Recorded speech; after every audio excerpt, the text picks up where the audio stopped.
გაგიღიათ რამე მსხვერპლი პოლიტიკაში ყოფნის დროს, რომელსაც ნანობთ?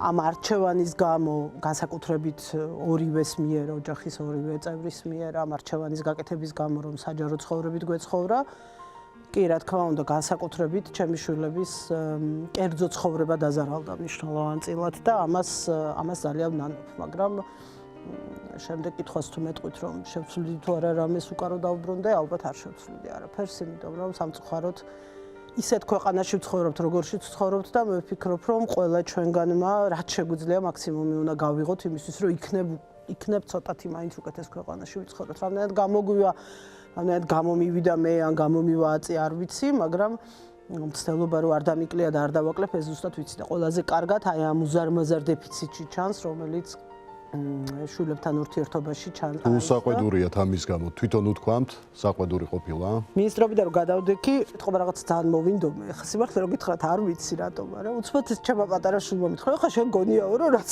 ამდენი წლები არ იყავიო, ესო ურთვეში აინაზღაურებო, რაღაცა ზედმეტები მოგდისო და ეს ერთადერთი საყვედური იყო პრინციპში, რომელიც მე მათგან მომისმენია, მაგრამ საკმარისი იყო იმისთვის, რომ მივხვდარიყავი, რომ ეს სულიყო, უბრალოდ არ ამბობენ. თქვენ გრძნობდით, რომ იზღუდებოდნენ თქვენ და თქვენი მეუღლის პოლიტიკაში ყოფნის გამო, თქვენი შვილები? ერთხელ მახსოვს, პატარა იყო, გიგა 6 წლის იყო თუ არ ვცდები და ერთ-ერთმა გაზეთმა დაწერა, რომ უსუფაშვილის შვილები და მე ნუ მთელი ტექსტი იყო, რომ დაცვით დადიან სკოლაში, მათი დაცვის წევრები ბავშვებს ავიწროვებენ, რაღაცა სრული სიგიჟეები. არც ერთი დღე დაცვა არ ყოლიათ ჩემ შვილებს, არც ერთი დღე და არ ყოლიათ მათ შორის, იმიტომ რომ როდესაც ის პირველი დღე დადგა, ეს კითხვა რო დაისვა, რომ უნდა ყავყოლოდათ თუ არა მათ დაცვა. ორივემ სრული კატეგორიულობით გვითხრა, რომ ეხლა მამა ჩვენ რო პარლამენტის თავმჯდომარე გახდა რა, ამით ჩვენ შევიცვალეთ და სხვანაირები ვარ თუ არა, რა თქმა უნდა. ხო და მაშინ რა საჭიროა.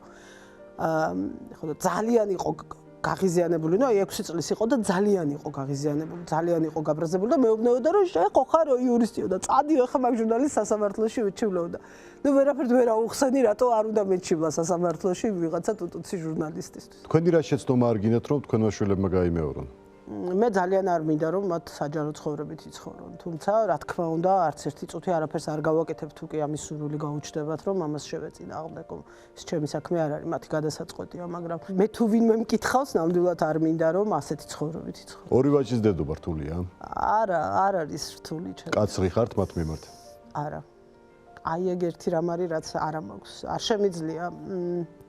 ვერა ვარ.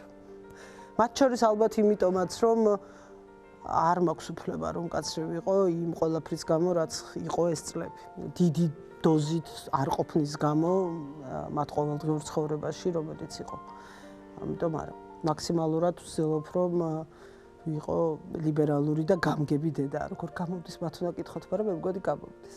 ბიჭები განსაკუთრებით ახლოს არიან ხოლმე დედებთან. იყვებიან, როცა ვინმე მოწონთ, როცა ვინმესთან. ხო, აი რაღაც ეგ მაგამ ბავშვი ძალიან დიდი ისა გვაქვს. პრობლემა გვაქვს და ეხლა დათო ესე იგი უკვე შეტევაზეა გადასული და ვნახოთ რა გამოვა. ითხოვს რომ ესე იგი რძალს ითხოვს უკვე და ძალიან ძვირად მდგომარეობა გოგო ოჯახში. რამდენი წლის არის თქვენი შვილი? 22-ის. 22-ის. თქვენ ერთ რძალს ისურვებდით? არ ვიცი, არ მაქვს პასუხი მაგაზე, მე ის თუ ბედნიერი იქნება ნებისმიერი რძალი ჩემთვის შვილი იქნება.